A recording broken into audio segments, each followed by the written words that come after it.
La psicoterapia es básicamente una relación dialéctica entre médico y paciente. Es una discusión entre dos totalidades anímicas en donde todo saber es solamente una herramienta.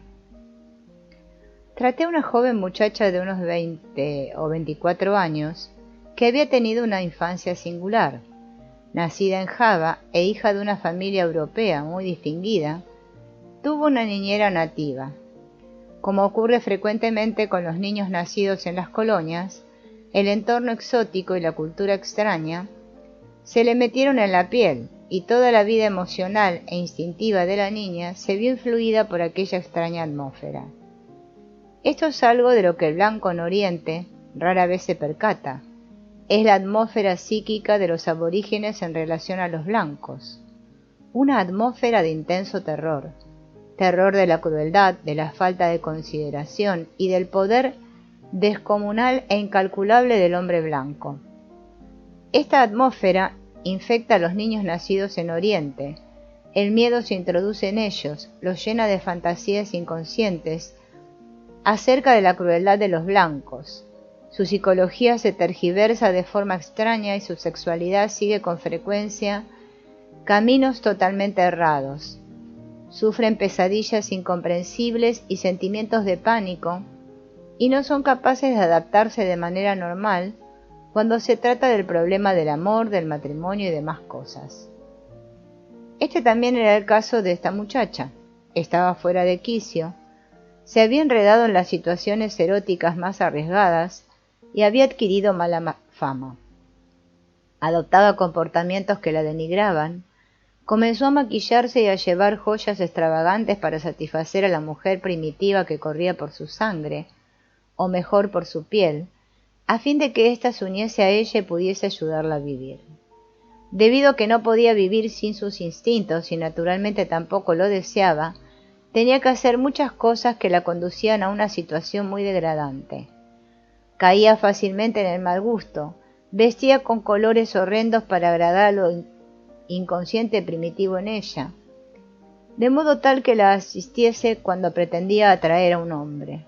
Naturalmente que los hombres que elegía eran de bajo nivel cultural, y de esta manera caía en los peores enredos. Su apodo era la Gran Ramera de Babilonia. Por supuesto que todo esto era extremadamente funesto para una muchacha que por lo demás era respetable. Su apariencia era verdaderamente imposible, y esto sí que me resultaba embarazoso debido a mis empleados, cuando venía por una hora a mi consulta. Le dije, vea usted, de esta manera no puede venir aquí, usted parece, y utilizaba palabras muy drásticas. Ella se afligía mucho, pero no podía hacer nada contra ello. Entonces soñé lo siguiente acerca de ella. Estaba en una calle al pie de una alta colina, en la colina había un castillo, y en el castillo una alta torre, el Torreón. En la punta de esta alta torre había una logia, una construcción muy bella y abierta con pilares y una maravillosa balaustrada de mármol. Sobre esta balaustrada estaba sentada una elegante mujer. Miré hacia arriba, tuve que mirar con tal fuerza que más tarde sentí el dolor en mi cuello. Y la figura era mi paciente. Luego desperté e inmediatamente pensé, cielos, ¿por qué mi inconsciente coloca a esta muchacha tan alto? E inmediatamente me topé con el pensamiento, la he mirado con desprecio. La había mirado realmente como algo malo. Mi sueño me mostraba que eso era falso, y comprendí que había sido un mal médico. Por eso al día siguiente le dije, tuve un sueño con usted, en el que tenía que mirar tan hacia arriba para poder verla, que mi cuello quedó dolorido, y el motivo de esta compensación radica en que yo la he mirado con desprecio. Esto puedo decírselo, obró maravillas. No más dificultades con la transferencia, porque sencillamente pude llevarme bien con ella y podía encontrarla en el plano correcto. Podría referirle toda una serie de tales sueños significativos que toman posesión frente a la actitud del médico, y cuando realmente se intenta que el encuentro con el paciente se produzca en el mismo nivel, no demasiado arriba y tampoco demasiado abajo, y cuando se adopta la actitud correcta y los valores se colocan de forma correcta, entonces se tiene mucho menos trabajo con la transferencia. No se la eludirá totalmente, pero es seguro que uno se verá confrontado con esas formas terribles de la transferencia que solamente son sobrecompensaciones por una relación que falta. En el sentido más profundo, todos nosotros no soñamos desde nosotros, sino desde aquello que se encuentra entre nosotros y los demás.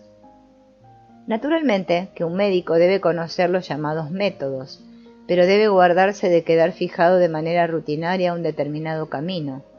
Los presupuestos teóricos deben aplicarse con cuidado. Hoy quizá sean válidos, mañana pueden ser distintos. En mis análisis no juegan ningún papel. Soy asistemático, de manera intencionada. Para mí, frente al individuo existe únicamente la comprensión individual. Para cada paciente se necesita un lenguaje diferente. Así, en un análisis se me puede oír hablar de forma adleriana y en otro de forma freudiana. El punto central es que me encuentro como ser humano frente a otro ser humano. El análisis es un diálogo al cual pertenecen dos socios. El analista y el paciente están sentados mirándose frente a frente. El médico tiene algo que decir, pero el paciente también.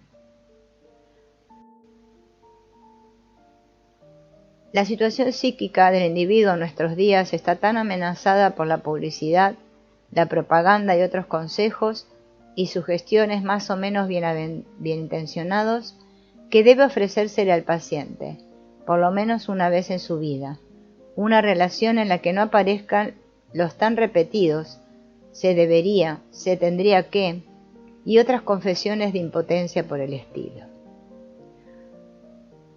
Deje obrar tranquilamente a la transferencia y escuche con empatía. La paciente evidentemente lo necesita como un padre, función a la cual debe ajustarse, un verdadero padre que amoneste, reprima, asista, sea paternal, etc. Pero nada de una actitud técnico-analítica, sino esencialmente humana. La paciente lo necesita para poder reunir en su unidad tranquilidad y seguridad, su personalidad disociada. Usted debe, antes que nada, estar simplemente presente sin demasiadas intenciones terapéuticas. La paciente ya sacará lo que necesita de usted. Si no rectifica su relación con el padre, tampoco podrá poner en orden su problema amoroso. Primero debe hacer las paces con el padre, es decir, lograr una relación de confianza humana.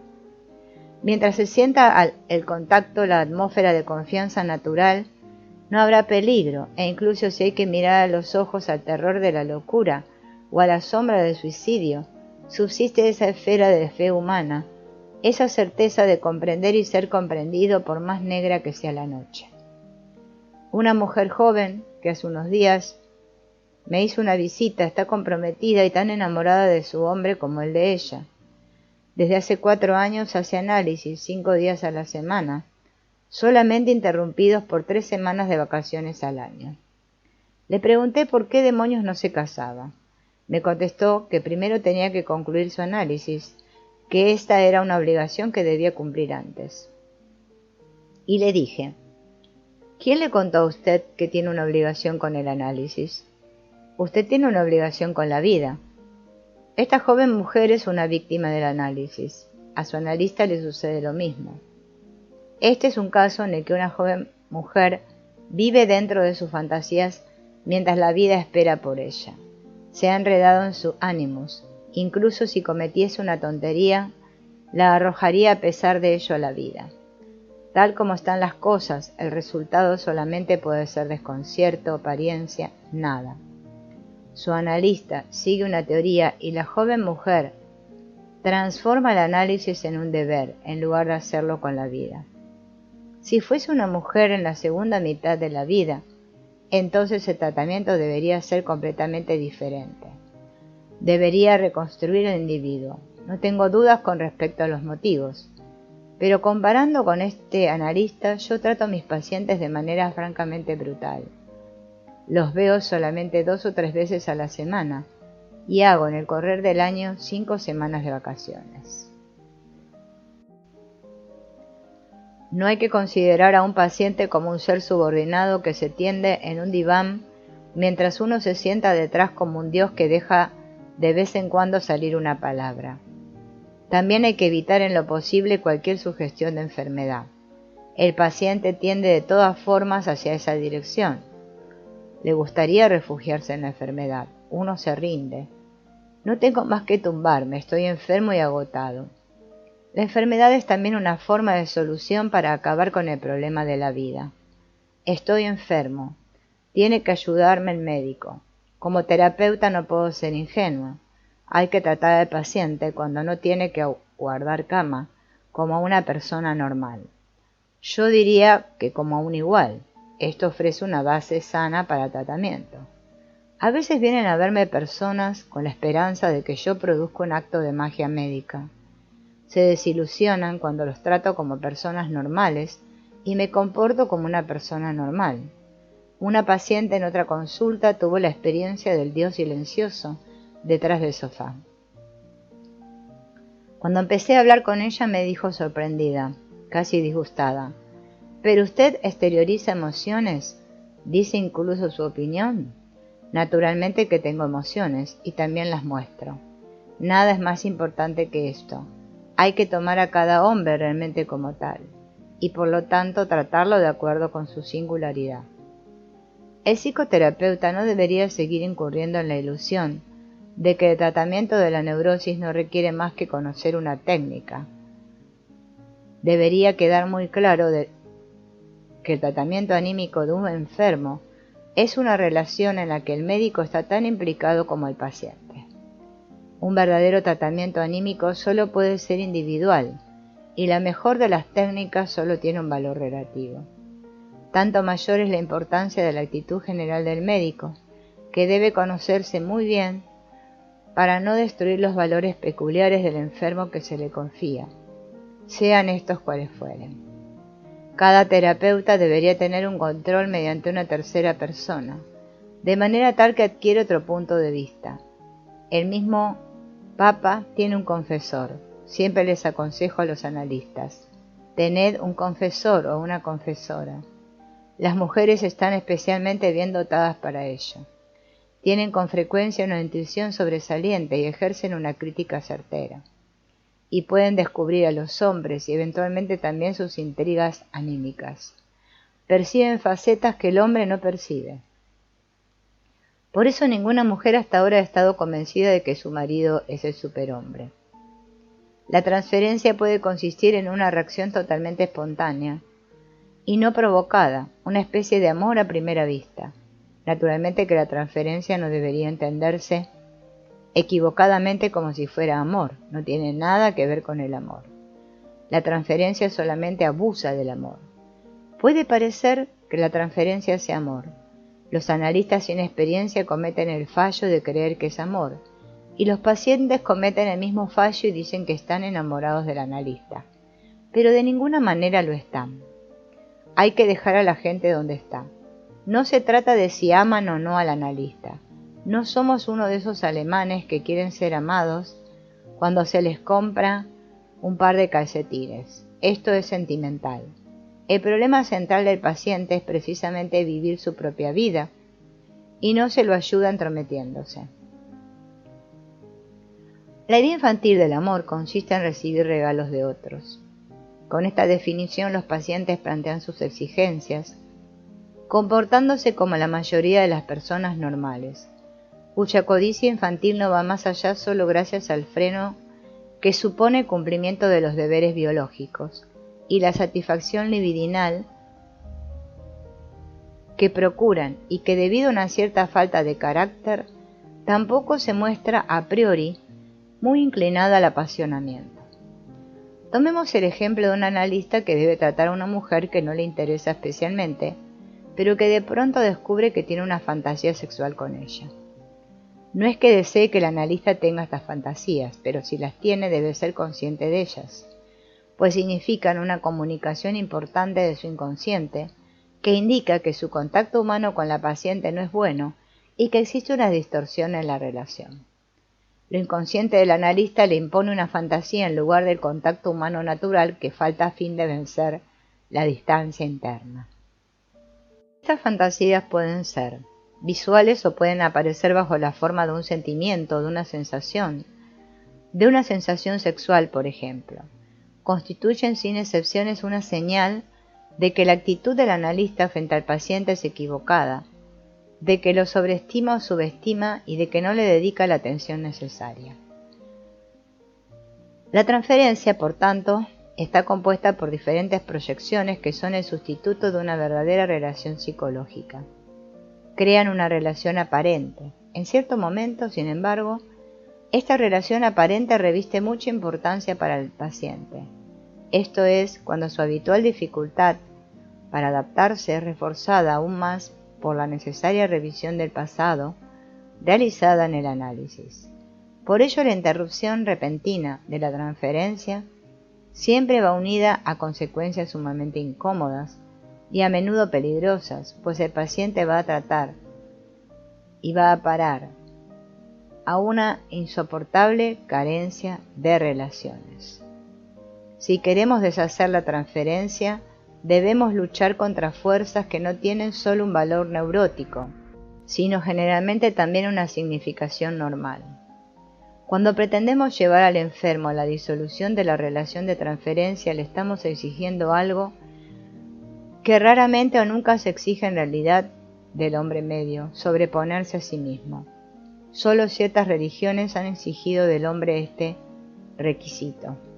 Si la proyección ha cesado, entonces la conexión negativa, odio o positiva, amor, causada a través de la transferencia puede derrumbarse momentáneamente de tal manera que en apariencia no reste más que la cortesía de una relación profesional. En un caso así no se puede dejar de conceder a nadie un suspiro de alivio, aun cuando ya se sabe que tanto uno como el otro simplemente han aplazado el problema. Tarde o temprano, aquí o allí, aparecerá de nuevo, pues detrás se esconde el incansable empuje hacia la individuación. Las últimas y supremas preguntas de la psicoterapia no son un asunto privado, sino una responsabilidad ante la instancia más alta. El fenómeno de la transferencia es indudablemente uno de los síndromes más importantes y ricos del proceso de individuación y significa más que la mera inclinación o rechazo personales. Debido a sus contenidos y símbolos colectivos, tiene un alcance que excede lo personal y alcanza la esfera de lo social, y recuerda aquellas relaciones humanas más altas que nuestro orden social actual, o mejor dicho, desorden, hace que echemos penosamente de menos. La transferencia con el médico lo obliga a éste a entrar en la intimidad familiar, la cual resulta muy indeseable, pero ofrece una materia prima útil para la obra. Cuando se produce una transferencia, entonces el médico debe tratarla y debatirse con ella a fin de que no se agregue al mundo un nuevo sinsentido neurótico. La transferencia es en sí misma un fenómeno natural, que de ninguna manera acaece en la consulta médica, sino que puede observarse en todos los sitios y que da ocasión a los absurdos más grandes, como todas las proyecciones que no son reconocidas.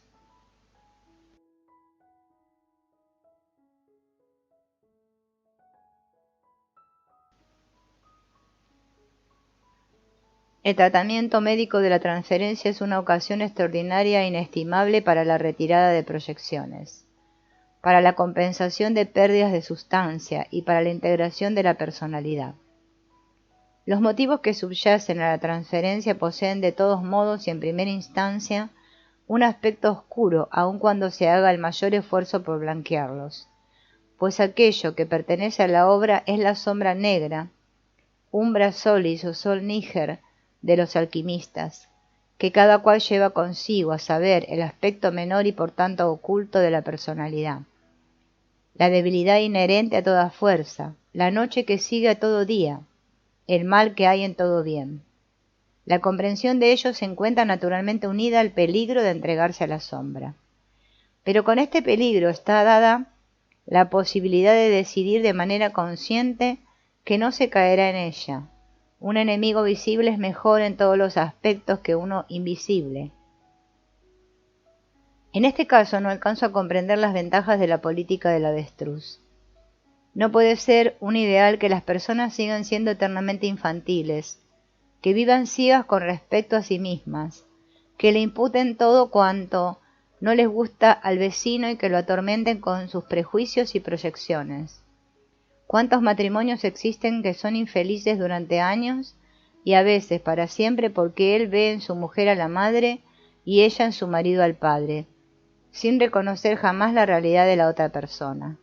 La vida es suficientemente difícil, por lo que uno podría ahorrarse al menos las dificultades más tontas. Sin un diálogo radical con el otro resulta a menudo imposible disolver las proyecciones infantiles. Debido a que este es el objetivo legítimo y razonable de la transferencia, ella conduce siempre y en todas partes, sea lo que sea el método de rapprochement, inevitablemente a la discusión y al enfrentamiento, y con ello a un mayor grado de conciencia, que es un barómetro de la integración de la personalidad. En esta discusión, más allá de las convenciones encubridoras, aparece el hombre verdadero. Nace realmente de la relación psíquica y su extensión consciente se acerca a la redondez abarcante del círculo. Recuerdo un caso muy sencillo. Se trataba de una estudiante de filosofía, una mujer muy inteligente. Sucedió en el comienzo mismo de mi carrera.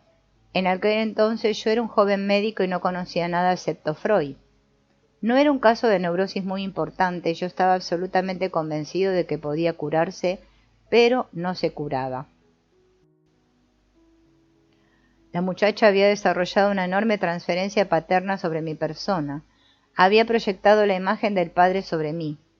Yo le decía, pero entiéndame, yo no soy su padre. Ya lo sé, decía ella, que usted no es mi padre, pero a mí siempre me parece como si usted lo fuera. Ella se comportó de acuerdo a ello y se enamoró de mí, y yo era su padre, su hermano, su hijo, su amante, su marido, y naturalmente también su héroe y redentor. Todo lo que se puede imaginar. Pero, dije yo, esto es un completo absurdo. Pero yo no puedo vivir sin él, replicó ella. ¿Qué podía hacer yo con esto? Ninguna aclaración devaluadora era de ayuda. Ella dijo, puede decir lo que quiera, es así. Estaba presa en las garras de una imagen inconsciente. Luego me asaltó el pensamiento. Si hay alguien que pueda saber algo de esto, ese es seguramente lo inconsciente, que nos condujo a una situación tan confusa. Comencé, por tanto, a observar seriamente los sueños, no solamente para atrapar ciertas fantasías, sino porque realmente pretendía comprender cómo reaccionaba su sistema psíquico a una situación tan anormal. Pues esta situación es de lo más común. Tenía sueños en los cuales yo aparecía como el padre. Tratamos eso. Luego aparecía como el amante y como el marido. Todo esto estaba en la misma línea. Luego comenzó a modificarse mi tamaño corporal. Era mucho más grande que un ser humano normal. En algunos casos llegaba incluso a tener atributos divinos. Pensaba, sí, esta es la vieja idea de redención.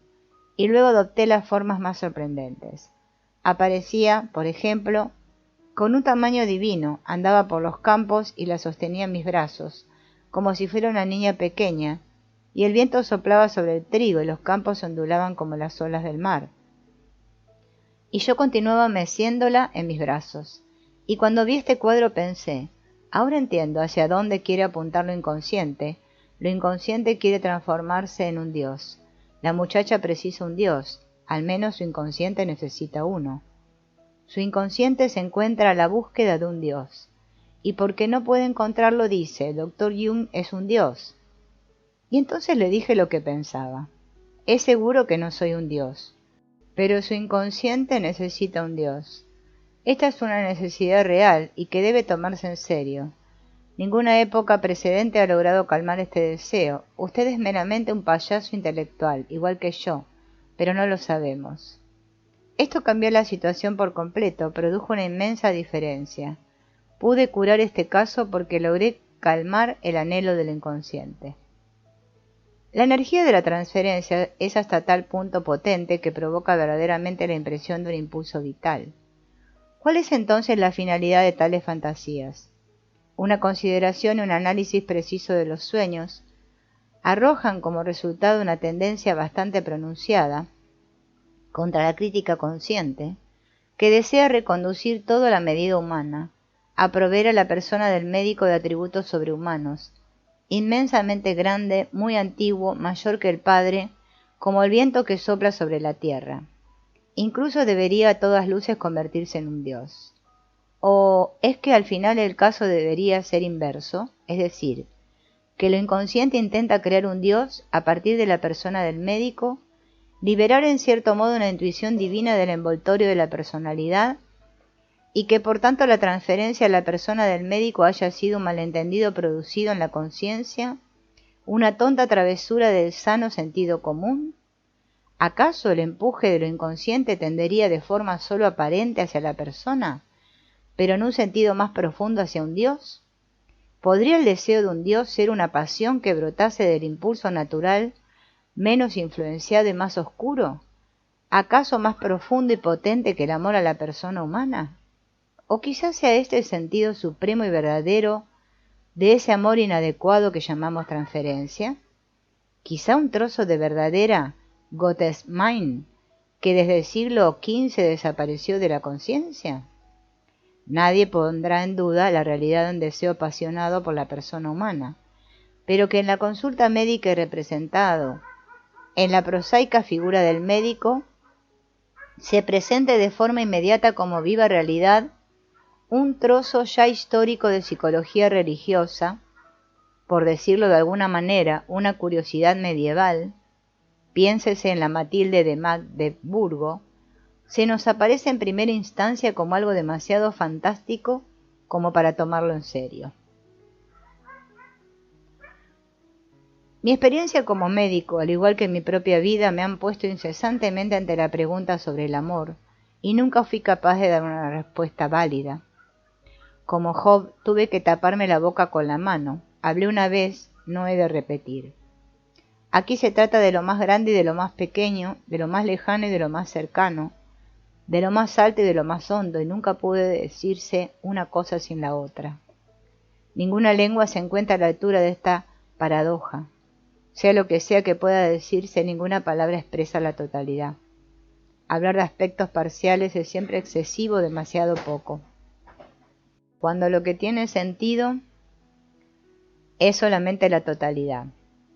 El amor todo lo soporta y todo lo espera.